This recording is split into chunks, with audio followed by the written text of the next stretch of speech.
Timbog ang isang lasing na pasahero. Nakamuntik ng masaksak ang driver ng kanyang sinasakyan jeepney nang singilin siya sa kanyang pamasahe. Yan ang ulat ni Aisaya Mirafuentes. Tinangkang saksakin ng balisong ng isang pasahero ang isang driver sa Cainta, Rizal. Ito ay matapos singilin siya ng driver dahil sa hindi pagbabayad. Bali, yung mga pasahero na natatakot sa kanya, kasi nga medyo malikot ang galaw niya, malikot ang kilos niya, mga mata niya malikot. So pinagdududahan siya na akala mang-hold up. Natakot yung mga pasahero, biglaan nagbabaan. Tila malikot daw kasi ang mata ng pasahero na ito at hindi mapakali.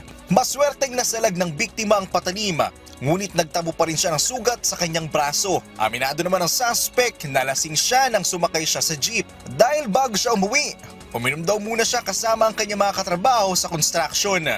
Sinisingit po ako, sabi ko po, pasensya na po kasi wala po akong may babayad kasi. Yung wallet ko nga po, hindi ko nga po alam kung nasaan na po.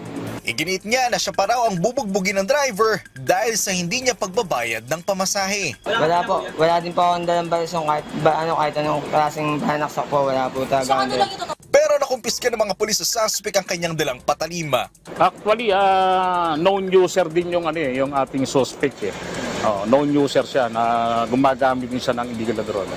Ito na rin ang pangalawang beses na nakulong ang suspect. Bago ito, nakulong na siya sa kasong may kaugnayan sa illegal na droga.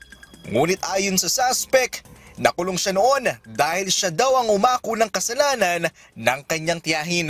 Tiyahin daw niya dapat ang makukulong, ngunit naawa daw siya, kaya siya na lang nagpakulong. Samantala, kasong attempted homicide and violation of BP6 o pagdadala ng mga nakamamatay na bagay ang posibleng kaharapin ng suspect.